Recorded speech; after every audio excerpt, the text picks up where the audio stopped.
forgive us of all of our shortcomings. And we want to point fingers at everybody else.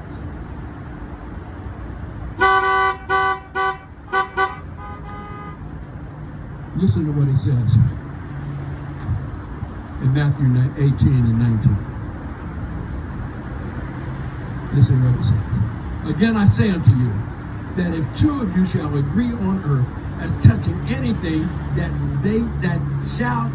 they shall ask, it will be done for them of my Father which is in heaven. I need to talk to the married folks. See, we got to get with one accord when we go and we ask God to loose those things in heaven.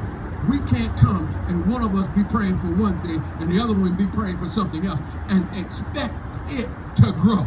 If we're not with one accord with one another and touching and agreeing that God is going to have his way over our children, over our finances, over our health, we've got to touch and agree that God would do it and that God would bring it to pass. We've got to stop thinking that it's all about me and I am the man of the house, that I am the player in the house. But if we don't touch and agree together in this house, it will fall down. But we've got to come together, one with another, and allow God to be God. God has already said that your destiny is in your hands. You control your own destiny. But the enemy is trying to stop you from getting what God has in store for you. I want to ask you a question. Is there any sickness in heaven? Is there any disease in heaven? Is there any poor people in heaven? Is there any bitterness in heaven? Is there any strife in heaven? There is none of these things in heaven, so why are we allowing them to go forth here on this earth, stopping our destiny? God said, what he has joined together, let no man put asunder. God wants us to grow old together. God doesn't want us to be downtrodden and heartbroken, but God wants us to be united, one with another. And because he does, he said it in that verse 19 of chapter 18 in Moses. If any two would touch and agree here on this earth, it shall come to pass.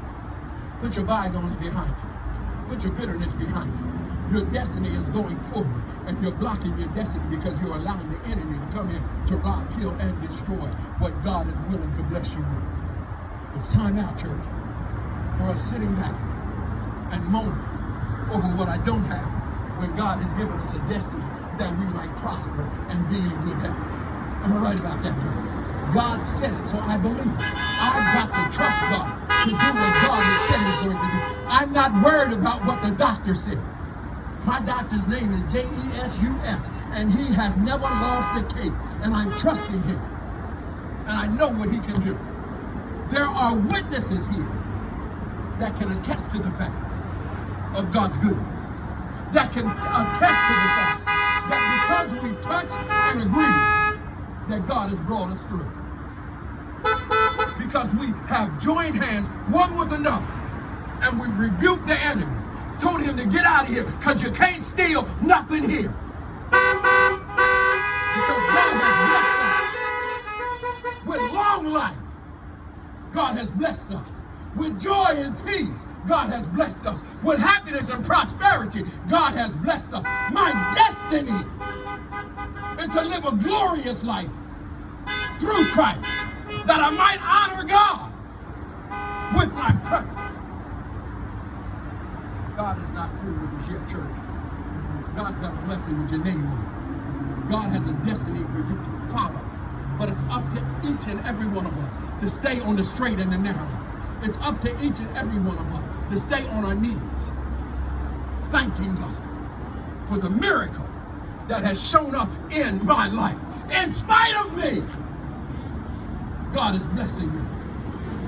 In spite of how I've acted, God is blessing me. In spite of where I've been and what I've done wrong, God is still blessing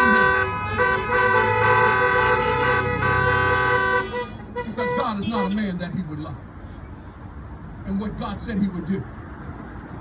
It's a promise that God has given unto each and every one of us today, that if we stay faithful to his word, that if we stay faithful to his will, that God would bring us through, regardless of what the situation looks like, regardless of whatever issues you might have.